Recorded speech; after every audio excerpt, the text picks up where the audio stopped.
Okay, let's go back and take a look at the electricity situation. We heard from the electricity minister on Sunday, Dr. Kgosientsho Ramokgopa, saying that some of Eskom's units have not been performing all that well in the past 2 weeks, calling them a cluster of problems, I guess, in terms of those units. He also spoke about private sector funding in terms of renewables and the JetIP program.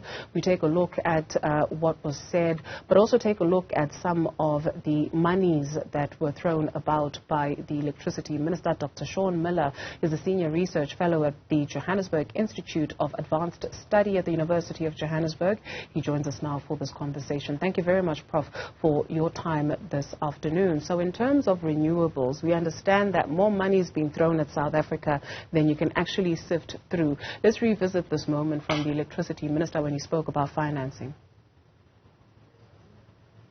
So it's important that we broaden the flow of these financing opportunities. We know, for an example, concretely that institutions like the New Development Bank, the NDP, have made available a facility of about $3 billion to help on the transmission side.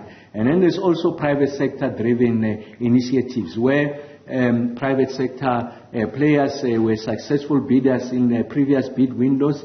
And because of the capacity constraint, they've built in their model the ability to raise money with the financing institutions to provide for grid expansion, to allow for the evacuation of the electrons that they are producing. So the flow of financing will also include that kind of configuration. So what is the point I'm making is that the flow is much, much bigger than what the IPG is offering, what the NDP is offering. Now that, Dr. Muller, we're made to understand, comes or is concerning the private sector and their investment in South Africa. Help us understand. I believe we've got a number of solar farms in South Africa. Not quite sure how they are performing as yet. But all of this monies, or these monies that are being spoken about, what do we need to understand about the terms and the conditions?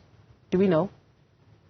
Thanks very much for having me. So it is quite complicated to explain in a short period of time, but there are some specific issues that need to be focused on, and in particular issues that are not being adequately discussed or even analyzed by those who are responsible. The first thing is that South Africa's JetIP estimates that we need about 1.5 trillion rand in financing for this energy transition. That could be even an underestimate. We have promises of around, I think, 200 billion rand from an international partnership group, which is mostly concessional loans, so supposedly loans at beneficial interest rates, not even grants. The two key issues really are not actually where the funding is going to come from, but how much it's going to cost and who's going to bear the burden of that cost. And that's not really an issue that's been adequately addressed in any of the analyses and any of the documents to date. The problem is that we've got a transition plan which essentially the process has sort of been on the consultative side. It's kind of been a rubber stamp exercise. And similarly in terms of actually drafting the policies, many of those involved had already decided what they thought needed to happen. They hadn't actually costed it until very recently. But even then, with these costings, we don't know where the burden is going to fall within the country. And the second issue is the sort of geopolitical and international issue, which is that wealthier countries not only have made a greater contribution to climate change, but they're also more able to pay the costs. But what they're really trying to do is get other countries to pay a disproportionate amount of the cost for the global energy transition to address climate change globally in a way that's not actually equitable. So these are the two issues really. Which countries are going to pay disproportionately for the energy transition internationally, and who's going to pay for the transition within South Africa? This is what we heard about the JetIP program. Let's take a look, listen. Cabinet is approved the JetIP implementation plan as presented by Minister Kgosientsho. Remember that what the JetIP does is to say to the country how we intend to deploy the $12.5 billion that has been made available by the International Partners Group. So this is a group of Western countries that have made a financing facility available to the country from which the country can draw from in order to meet the issues, the agenda associated with the just transition. So it's essentially focused on the just transition programs. And of course, as previously reported, we're going to ensure that in the manner in which we tap from that, it meets the requirements of the country. And one of the major determinations there is the principle of ensuring that whatever we do must meet both the pay scale and cost that is consistent with our socio-economic situation here in the country.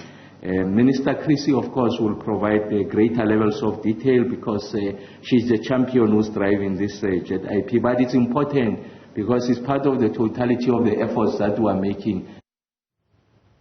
Dr. Sean Muller, you seem to have more questions than answers. And so what is just about this just energy transition?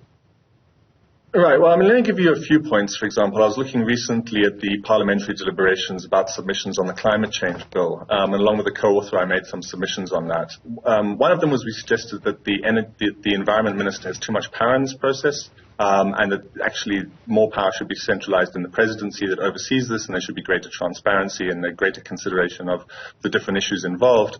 Another one was that the costs and equity implications should be made explicit in the climate change bill and in the definition of just transition within that bill. And that was rejected without any reasonable justification.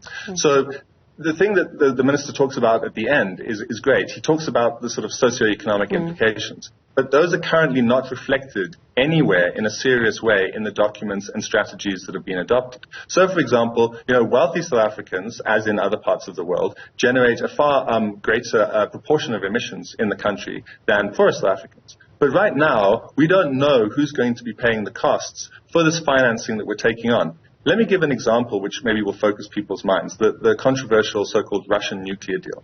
Now, at the time, people said that the bad thing about that deal is that it would, aside from all the other issues, is that it would collapse the economy or collapse public finances.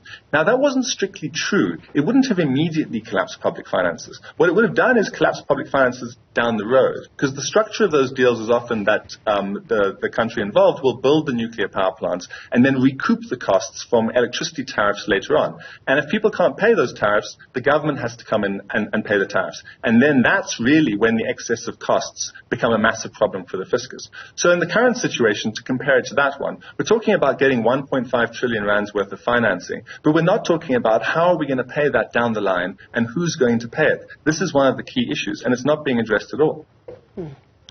Dr. Muller, thank you very much for your contribution.